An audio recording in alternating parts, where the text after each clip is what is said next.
My name is Alyssa. I've been playing the game for 7 years now. Started playing in Portland, lived in Portland my whole life. It's my normal scene. Do you guys want to introduce yourselves? I'm Heather. I've been playing for like 5 years now, and I'm from Portland as well. And I started playing because I worked at Ground Control. I'm Tressa. I have been playing for about 5 years. I started playing in Seattle. I recently moved to Portland, and I started playing because I played Pinball League, and then it was there, so Yeah, the that happened. pinball crowd and the Killer Queen crowd has just slowly been merging together. I think we have like 10 players now who are on the Pinball League. So, competitive sports. A lot of people started playing from playing games like Smash Bros, other competitive gaming. So it's still, even though we're here for a Killer Queen strategy and camaraderie in the 5v5 arcade community, a lot of it's very community-based, but we tend to pick up a lot of fighting game people. So, yeah, we will get into it. Killer Queen, 5 players playing against 5 players. The first team to win one of the 3 objectives wins. So it's a lot of talking to your teammates. It's really important that you get along, that you communicate clearly, that you know what you're doing. You hope your team knows what you're doing. Really exciting stuff. Community is sort of the #1 thing. The creators of the game, Nick and Josh Devanis, They live in Brooklyn. They started making the game there. It started as a field game. They were tasked with putting something fun together to get kids outside and play and hang out and have fresh air. So they created this fun, I think it's like 6 players on each team. I could be wrong about that, but you're running around, you've got to grab a ball that's like a berry, and then you can pick up a sword. The queens wear crowns, so you know who's a queen. And then there's buckets at the other end of the field. The photo on the you were right there is us playing at Portland's very first big tournament a few years ago, several years ago at this point. Just people running around and having a good time. They worked, Nick and Josh worked at the New York University Gaming Center, and that's where they started to put their dream for a game into motion. Very Joust inspired, as I'm sure many of you noticed. Using classic pixel work in order to make a game that would still bring community into the arcade. 5v5, it was really important to them that you are huddled close to each other. It's intentional that you're having to stand next to people who might be strangers, might be your friends, talking, having a really good time. When I started playing 7 years ago, it was right around when I came to my first Retro Gaming Expo, and KQ10, Killer Queen 10, was a tournament being hosted in Chicago. We had Portland, New York City, and Chicago were the only 3 cities that had Killer Queen at that time, and they still managed to get this huge following of people. Some of those people were meeting for the first time when they were at that tournament, and Portland pulled through and won. No one was expecting us to win, but we did, and here's Neil taking the prize as the winning queen. It's really exciting stuff. I don't remember the first time I played Killer Queen. I don't know how many of you do. It could have been KQV, hopefully at Ground Control. I've had a lot of fun nights there. But I do remember what made me stay. I wanted to hear your guys' stories. What made you stay? Was it strategy, community, both? Yeah, I got into it because I was the bartender at Ground Control, and one of my friends who also worked there he was kind of the scene dad at the time, and he kept trying to get me to get into it. Like, I would play it, but I just was like, it's fine. And then I went to school for filmmaking, and I made a little documentary about how there's so many women playing the game, because that was something I started to notice, was like, we just have so many women that play this game in a way that I didn't really notice in any other game. So I wanted to like kind of explore that, and I realized like, it's because we are in person and you have to be standing next to someone, you have to get along with them, so you can't be a jerk. People try to be really supportive. Yeah, so it's just like such a nice, supportive community, and like the more time I spent just like talking to everyone one-on-one and doing these interviews, I just started being like, I just want to like hang out with these people all the time. Like, I wasn't really a gamer, but I wanted to play this game just to hang out with everyone all the time, and that's what kept me around. I like doing video games, but there's a different air about like being around people. So being able to be in person, and I think this is the same thing for me with pinball too. It's like being able to be around people that you're competing with. You have that extra energy, and getting to meet people and just being able to like have the camaraderie to hang out and play competitively, and that's why I stayed. And it was really fun to have like people visit Seattle from New York, from Chicago, and you're like, oh, instant friend. You have something to talk about, and you have something to compete with each other on a different level than you would with anybody else. So, yeah. Traveling the country and having like automatic friends to stay with is like, Oh, it's so nice. Yeah, it's great. You don't have to pay for hotels half the time. So for me, I remember playing one night, a very, very, very long time ago. I blocked it out of my memory because these guys were like, you can run the snail, put the berry in the hole, or you kill the queen, and you kill the queen by doing this. They told me everything about the game in like a 5-minute window, and I was like, what do you want me to do though? And they were like, figure it out. And I was like, how do I figure it out? Like, there's a lot of stuff to look at. It's very overwhelming. So one day I went to ground control, and this guy, Scott, the fabulous Sailor Mars there, Scott tapped me on the shoulder and said, hey, we just would love it if we had more people to play the game. We'll cover a few of your games. And here's how you run berries. It's really easy. Give it a go. And then if you want to learn more about the game, we'll go from there. And it was really nice, really supportive, telling me how I was doing such a great job. And then there was a tournament a week later. I was nervous to go, but there was free drinks. So I did go. And I remember I almost didn't go, but I'm really glad that I did, because I started hanging out at the arcade all the time, playing fun teams together. As you can tell, Stinger Scouts was our Bumble Bash 1, the first national championship team. We played together. We'd just hang out, go to the arcade, and we wouldn't even play Killer Queen sometimes. We were playing Rock Band with some of the bees over there, and it just kept growing from there, going to other bars together, celebrating holidays together. Pretty much every Halloween I've been with these guys. And it's just people making friends, going across the country, making best friends. People started moving across the country. People have been falling in love. We've had several Killer Queen weddings, buying homes. Looking at you. Tressa met her husband Gab in Seattle playing Killer Queen. And yeah, definitely not the only love story involved there, but it's really exciting. I've performed 2 weddings for people who started playing Killer Queen together. So it's not a cult, but we do hang out a lot, and we are ingrained in each other's lives, which is pretty great. That said, there is an actual game involved. It's not just taking our time to hang out. That's 3 days a week for me. Basics. Most of you probably know this. Fill the hive with the berries, put the snail in the net, or kill the queen 3 times. You can tell how many lives the queen has from the number of eggs. Once you're out of eggs, if you die again, game over. Forming, we've got speed warriors if you form in the lightning gate. The queen is the big pretty one. Yeah, you guys are probably all familiar with this by now. Here's night map. I was expecting to maybe talk to people who'd never played at all before, so I was going to say, oh, Blue Stripes is landing on the queen, but he's not going to bump her, but she's in trouble because Gold Queen's diving through the rat. But depending on how many times you played, you can probably get a relative idea of the game state. It just started. Right gate's not even tagged yet, so.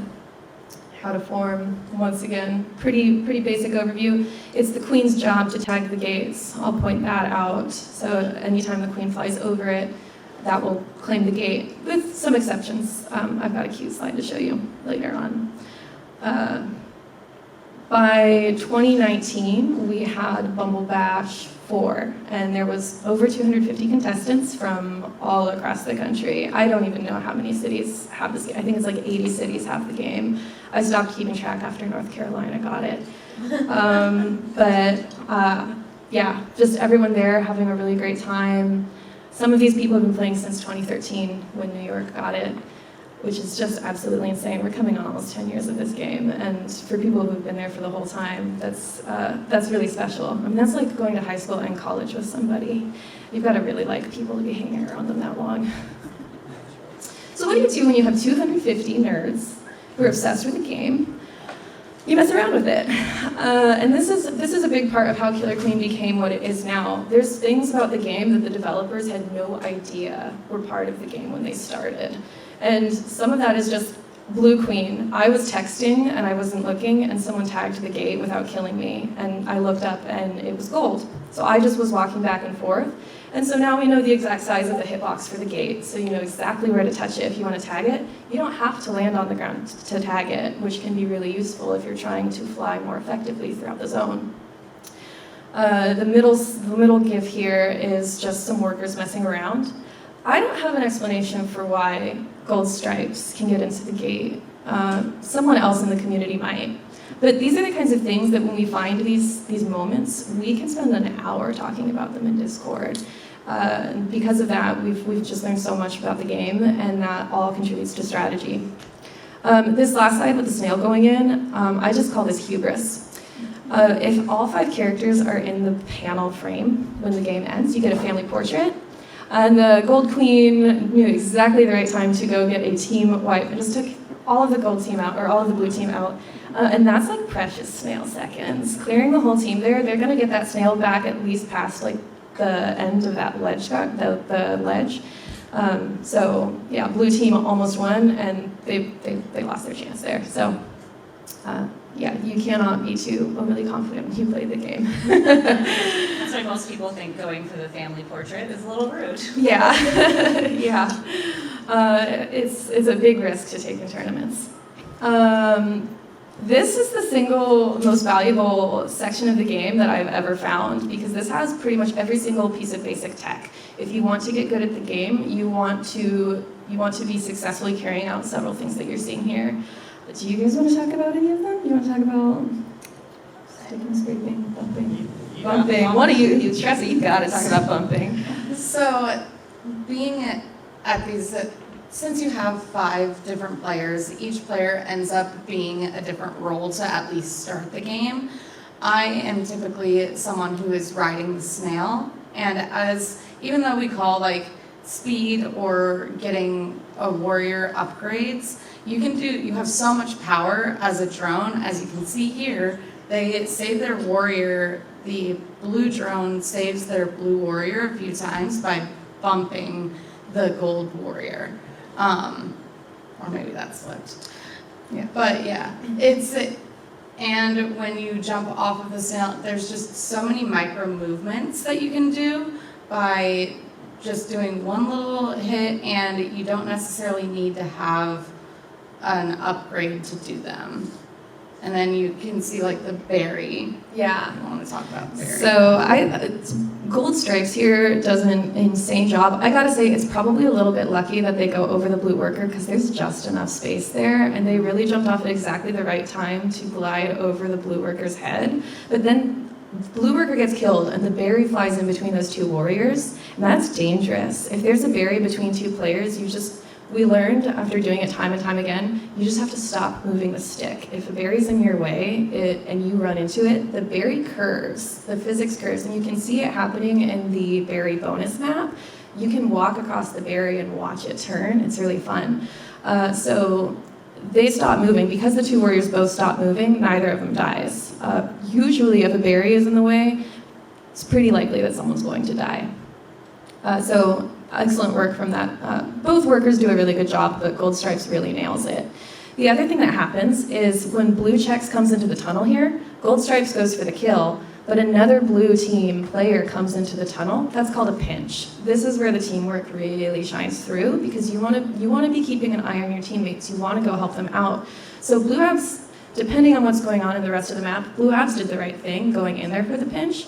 But they weren't looking out for the Gold Queen. Gold Queen does exactly the same thing, comes out, saves the warrior and the worker, and they continue riding the snail. It's just a really action-packed sequence there, so hopefully that gave some good insight for everybody. These two are just higher level execution plays for pretty much everything you see there. The night map there, Gold Skulls, coming in for just a really spicy kill. That's called a stinch. It's when you stick to the ceiling. We're happy if you ask anyone who's playing at the tournament how to stick, we'll teach you. It's a little complicated to show on the screen here, but essentially the game doesn't really register you going up all the way. So you picture the parabola of your flight, and when it starts to curve in, the game gets confused. And because it's Joust, you've got to be higher than the other player to kill them. You can't be higher than another player when you're on the ceiling. So that's why you bump on the ceiling. Super helpful. But yeah, that stinch play, super spicy, it's high level. I would love to say that I'm a great player, but I can't do it. I don't know why I can't do it. I'm just really bad at it. So every time I get it, I scream. Yeah. I think you've had a few stinches. Yeah. Usually when I've done it, it's been like an accident, a happy accident. Because that's the thing, for me, I have like arthritis and like a little bit of nerve damage in my right hand. And there's a couple techniques to tapping in this game where there's some people that single tap, some double tap, and some triple tap. And like the triple tapping is like the easiest way to like stick to the ceiling and get a stinch. I cannot do it. One of my fingers will go numb and I can't do it.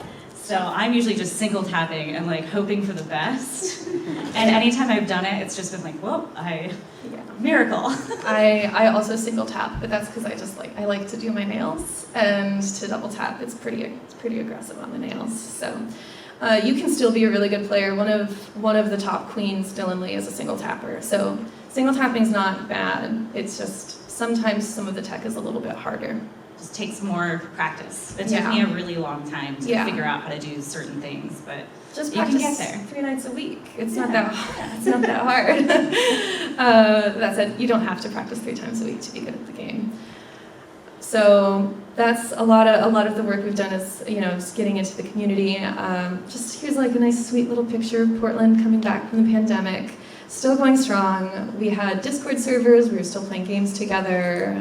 Some people were playing Killer Queen Black, but I played a lot of Fall Guys with Killer Queen people. We would have happy hours. So when the first tournament was upon us, we managed to get some people from Seattle, still had a really good time, really enjoyed it. And now here we are today. So again, the community part is my favorite part about the game. I'm happy to keep talking about strategy. This presentation was put together really for people who didn't necessarily know what they were doing, so I might go back to a map. I might take questions if anyone has questions. But I just wanted to close out on one of my favorite Killer Queen memories. Was when the game was very new. We had a house party because we had some people visiting from Charlotte. When they first got their game, they just wanted to come say hi and play the game with people who were super into it. And there's Malort, Jepson's Malort. Has anyone had that? I'm sorry. It is like the Killer Queen community drink. And so we had a bottle in Portland, even though it's hard to, you've got to sneak it over here from Chicago. And it's sort of like an initiate thing. It's very much one of those, oh, here, take this shot with me. It's been described as the bottom of a dirty boot. It's pretty much like if you can think of the most unpleasant thing that you can think of and then make it burn, that's probably what it tastes like. So we took shots with these players from Charlotte, but we ran out of shot glasses, so we were doing them out of solo cup bowls. And you've got your progression pick: cheers, drinking, and regret. But it's just such a fun way to bring everyone together, And so the joke, it's not a cult, but have the Malort. We're happy to share some with you if we have it on hand. That said, that's pretty much everything that I have for you. Anybody, do you have anything you want to add? Do we want to talk more about strategy, or does anyone have questions? Yeah, 2 slides back, the right half of the image, is that just the queen tapping jump down quickly because the Yes. goes above her feet? Yeah, good catch. So the queen is the only player who can dive. I forgot to mention that. But when you tap fast enough, you can dive and ascend. It's called a drip. And I could be wrong. I'm pretty sure. No one contested me on this the last time I brought it up. The hitbox for the queen is the same size as the warrior hitbox, but her sprite's taller. So her head, the way that the hitbox adjusts when she dives is it just changes the middle line of the hitbox a little bit. So that's why queens dive a lot when they're near like other warriors, and it's sort of a way to try and be tricky and evade. And so blue queen almost gets got by these gold warriors. Like she's in a pinch there. The players who are attacking her have columns, so when you're trying to kill someone, you want to picture a column down. If you can land on them in that column, they're dead. Gold team feels really confident about that, but blue abs, as a speed warrior, super valuable and just sneaks under and gets the double kill. And so that whole exchange happens because the queens are both being really slippery and because the warriors are very clever. Okay, so the blue speed warrior, who kills the gold queen? Yeah, blue speed warrior got both of those kills. I'm the gold queen there. I had that kill, and when the kill sound initiated, I was like, ha ha ha, I got Dylan. no, I didn't. And the one fun thing about the game is, in order to make the highest level plays, you don't actually look at yourself most of the time because you have to have map awareness. You've got to be keeping an eye on everything that's going on in the game. You've got to be aware that the warriors are there, and so something simple like blue abs just stopping in between that little tunnel area long enough that I stopped remembering he had speed, and even then to loop around like that is pretty gutsy. But when you're a speed warrior, you can get away with a lot of those arching plays. Arcing? I remember if it's arc. Thank you. So that whole exchange is relatively high level. From the gold play there is pretty standard. You want to have the columns. You want to fall in on players while you're killing them, and you want to do it with a team member as often as you can. It's really nice to make hero plays on your own. Really, everything should be done as a team. And then competitively, would you say the speed warrior is worth it? Yeah. So speed warrior, because it's a time investment, you just have to be able to stay alive. The easy thing about Killer Queen is if you just don't die, you win everything. So it's a matter of understanding how long you can survive. A good speed warrior, no one should ever die in the game. But if you know that when you get up, you are going to either, there's two goals. If you can do both, that's great. Zoning. You don't have to get kills, but if you keep other players from moving around on the map, that's still effective. And as a speed warrior, you're getting everywhere as fast as you can. So it just means you're covering more space. It means that your columns are a little bit bigger. But also if you can get kills. If you can form speed warrior and get 2 kills out of it, that's a really good exchange. We track stats now. I count my own stats sometimes if I don't see the stats that I want. And a 1-for-1 kill rate on warrior I've seen is actually pretty good. It doesn't feel like that, but it is. So if you're either doing one or both of those things ideally, then speed's worth it. But if you're going to die every 30 seconds, it's not worth it, and you just gotta keep practicing it. Those are good questions. Yeah, the speed takes a little bit more control, I would say. So that's the big thing with it. You just keep going. Yeah. It's the weirdest thing. When you're fast, you just have so much momentum. You just keep going. Yeah.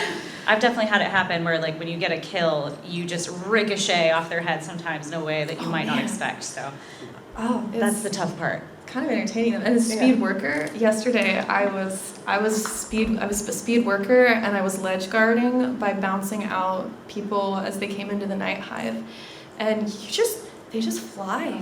You bump them because you've got more momentum, physics. You just boop them like halfway across the map. Yeah, it's not really halfway across the map. Yeah. Sorry, can you explain a little more about how the bumping works? Like, I'm not really getting why you don't just die when. Yeah. Do you want to talk about that? Don't look so. To be honest, I don't know a lot about the physics. I just play the game. And if it works, it works. And I just go off of feel. But if you hit there's like a certain part of the box that if you hit it, you just kind of bump them. You're not above or below them quite enough for you to die or them to die. So you hit them, they bump away.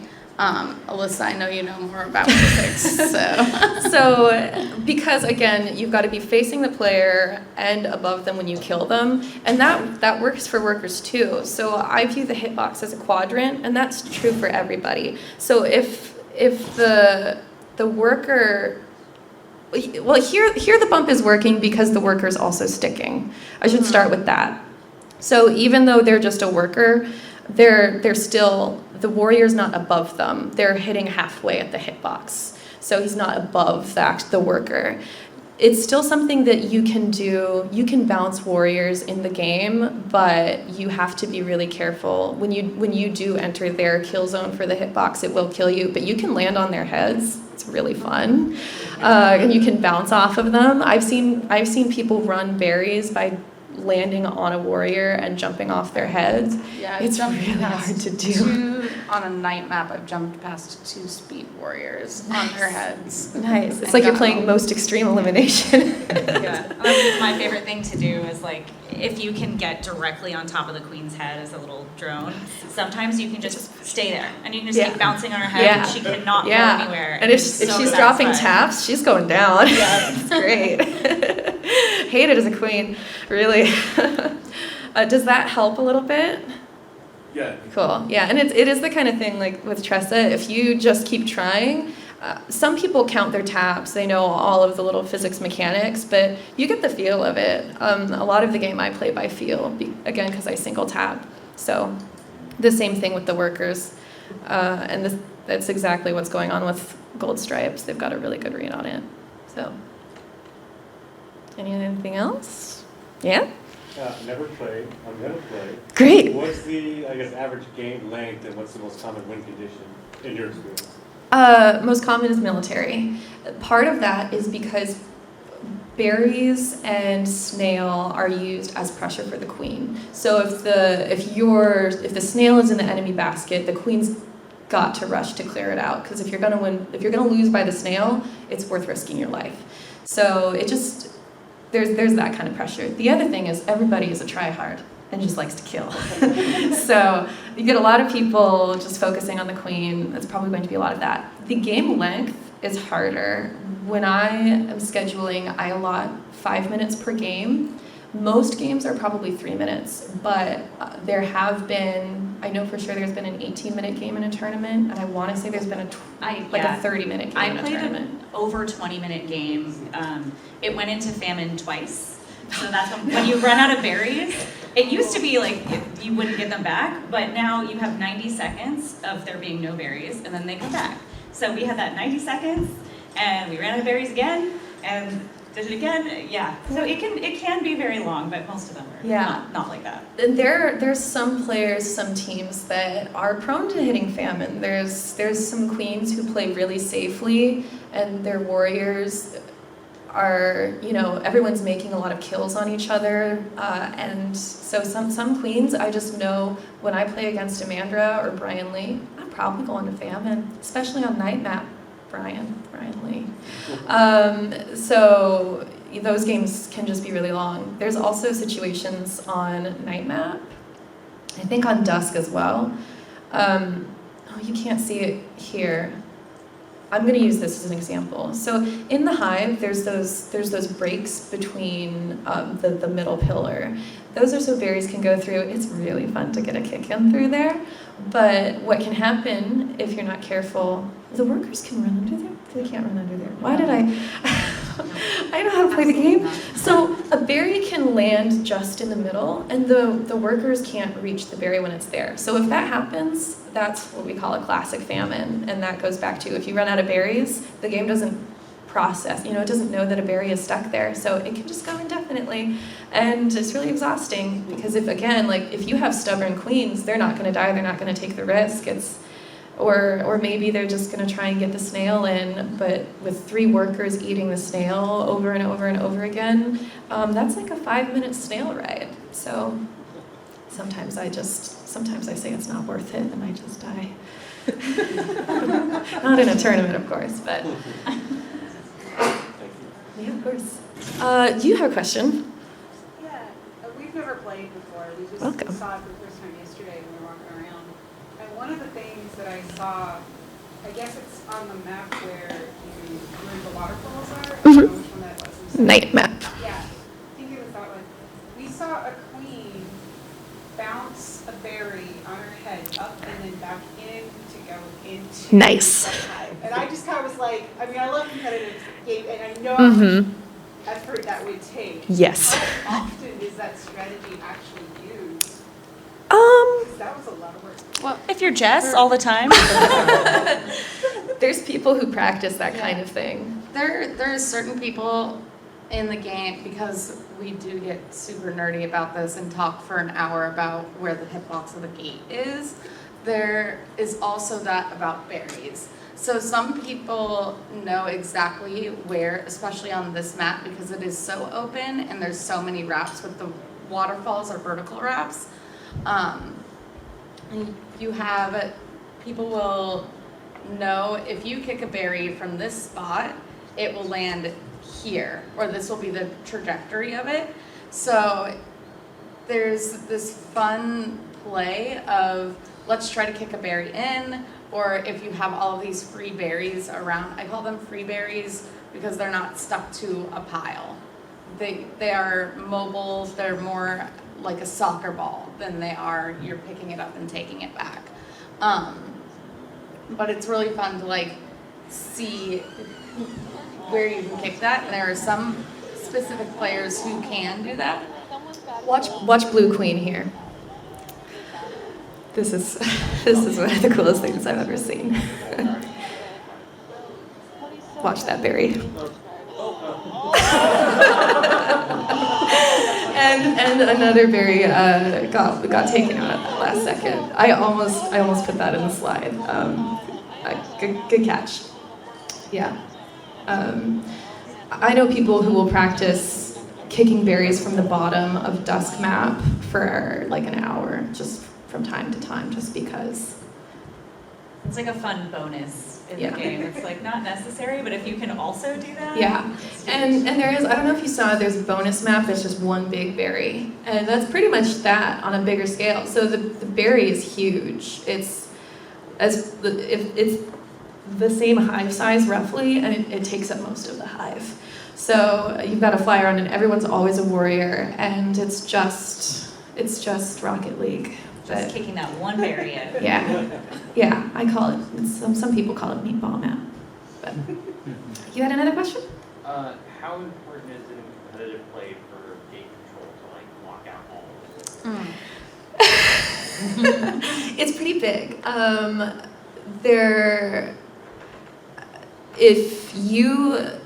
If you wipe the team, you want to work on the lockout, because if they don't have warriors, unless they're rushing berries, which is a way that you can sort of get out of a gate lock situation, but it feels really good. So if they're wiped, you're going to gate control. If you have your full team, that's going to mean keeping a warrior, like a speed warrior, between two gates if you can, and another warrior stationed at a gate, killing all the workers as they're running around. And if you can have a lockout for like 30 seconds, you're running the snail like 2/3 of the way there. Or if your hive is clear, it's free, and it can be pretty difficult.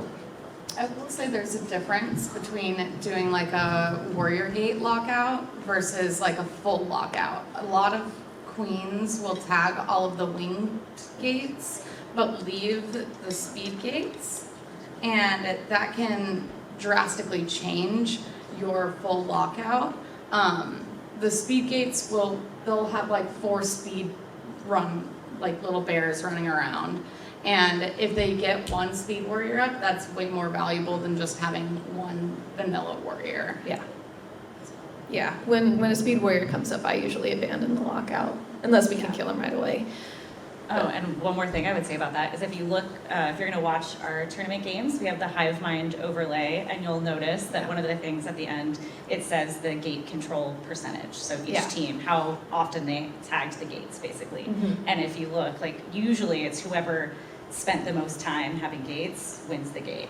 Usually. It's that way a lot. I think someone looked at the statistics for that recently, and it was not quite, correlation does not equal causation. So it is most often, I think, that whoever has the most gate control wins the game, but it wasn't enough to be statistically significant. I can't remember. It is huge, but there's also a difference between having the gates and your warriors being able to use them, because it doesn't matter if you have a gate if a speed warrior is sitting there killing everyone before it gets to the gate. Yeah, I think that's really interesting to look at. Is like after a game, you can look at all the statistics and like the full picture. Thank you, Abby. Yeah, if one person tagged the gates the whole time, but the other team just ran berries and ran the snail, you can kind of, it's reflected and you'll kind of see. Well, Yeah. that's one of the things too, is like, my stats are so bad. But that's because I'm a drone. So as a little bear, there's less things that are tagged in the game to go to stats. So my biggest stat is how many times I die. But even that can be very effective for the game. Like I'm dying either feeding snail or going for bumps to like get a kill on a warrior. Yeah. As for stats, we have, I used to count them by hand. I would watch our tournaments 10 times. I would count the stat for every player in our tournament because I wanted to know who was the best berry runner. I wanted to know who's getting the most kills. And it took hours. I'm glad it was a smaller community back then, fortunately. But now we have an awesome setup. There's someone named Abby who created Hive Mind. So if you want any, you can use an amiibo, you can use any card, like a bus pass with an RFID chip in it, you can track your stats. So that does most of it for us now. And so you get to look at it at the end of every game, and it's pretty helpful. I've had another point, but I forget. I was just thinking about you dying on the snail a lot. Oh yeah, you won an award for that at a tournament. And then I lost the award. So Oh, no. It was most generous, and then I lost the award. You got eaten the most times? You got eaten the most times? I just died the most. It was something ridiculous like 100 times. Oh golly. Boy howdy. It's all fun stuff. Yeah. We try hard. Yeah. How competitively is it advantage, or is there an advantage to pressuring snail from goat? Like one person always gets on snail and you start pushing, or is that less common and more advanced? It really depends on your team.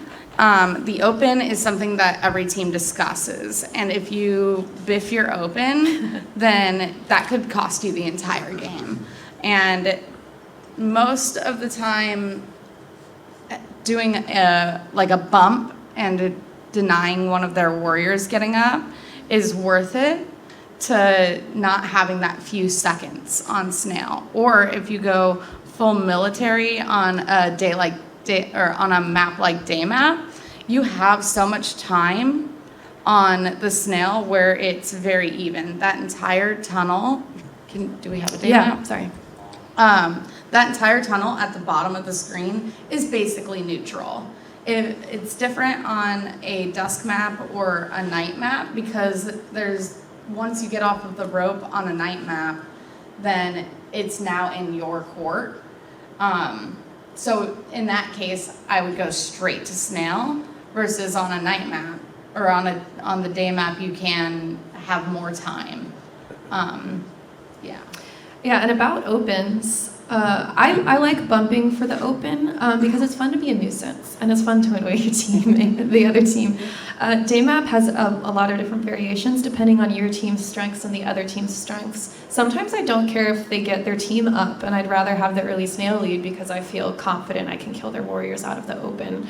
But if they have some really strong warriors, we might not want to start the snail right away. We might really prioritize getting all of our teammates up.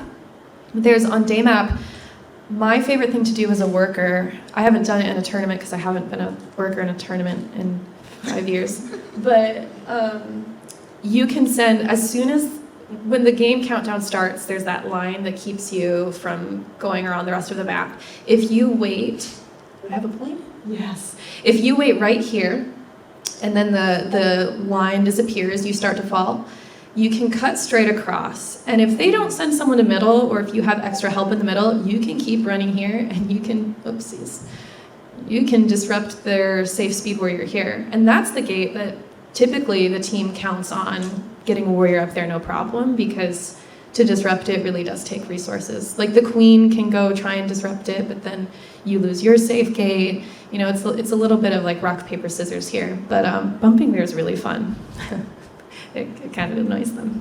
So yeah, lots of things to do with bumping, but sometimes you just want the snail progress. And that's most of the time. I don't think people go straight to the snail these days. I don't know. I'm not looking at the snail anymore. No, okay. No. They go for the middle gate bump, especially on this map. They'll go for middle gate bump and then go to snail is the most typical open for a drone. Some teams send 2 people to bump there. So on day map, it's relatively common to go full mill or stingers out, or however you want to say it. Everyone forms, and the way that you do that, you have one person fall, form safe here, another person falls and grabs a berry here, jumps up to middle. A second person comes to middle just to bounce them, grabs this berry, goes up to speed. And by then, the first speed warrior has come here and already formed speed. And then you just get flexible from there. It's a time investment. But then your whole team is up. And if they're running the snail, that's okay, because like Tressa said, if it's still under the tunnel, you're okay. You've got a lot of time. As soon as it gets out of the tunnel is when I say, I don't care, someone please die. Well, depending on if we can bring it back. Sometimes it's still really useful to have your full team up. So, yeah, a lot of good questions. Would it be possible to like show a video of an open or something like that? Yeah. Would be good, think about it. Yeah, let's see. I'm probably going to go find a random one. Where should I go? GDC, Yeah, most recent. okay. maybe.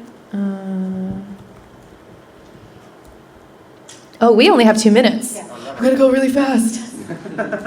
I retract my question. We'll see if we can come up with something. We just had, it might already be on YouTube. Let's just go to one, just a random. Is there, there's going to be an ad, isn't there? No. Oh, good. I was gonna look directly at Josh and say, why do you have ads on your Twitch? The internet might not be good enough. But Does that anybody is a have good any question. other questions while we wait? Yeah. Yeah. Hey, I was wondering, so there's like different ways to play. Like you can play on the arcade machine. There's a Steam version, right? What is the preferred thing that you guys play on? We generally play on arcade. Killer Queen Black, the Steam version, is much newer, and it's based off of the arcade version, but it has a few different aspects to it. So like you have an extra button for attacking, and there's different upgrades that you can do. I don't play Killer Queen Black. I tried it, and the games are just so fast. One of the things that I love about playing the game is that you can, I tell everybody, I'm a drone, I tell everybody what's going on the map, and there's not enough time to yell at your team in Black. It's a lot faster. This might be a standard opener. Oh, there's sound. Surprise. Sorry, I hope that's okay. This might be a standard opener. That's not standard. So that's a fun opener. That's when you get 2 queens who like to flirt. Oh, that's Daphne and Jess. I love this. So sometimes I call it flirting. People call it flirting. I would like to think I coined flirting. I don't know that I did, but it's essentially when you do something that's a little gutsy, a little silly, and you just try to like out silly the other person. Typically, the queens both just stay at the top and bounce, and it's really boring. But it's kind of fun to see if you can dive under. You can either cut across to their gate, or you can dive under just to hold the gate, stop their workers, and you can like dance with the other queen. Yeah, that's not a good opener. But it's really amusing. So that puts us at time. I hope y'all enjoyed that. Thanks for coming to our first panel. It was fun. Please don't forget to like and subscribe, and to the right are the playlist of the Portland Retro 2022 and some other interesting videos. Thank you.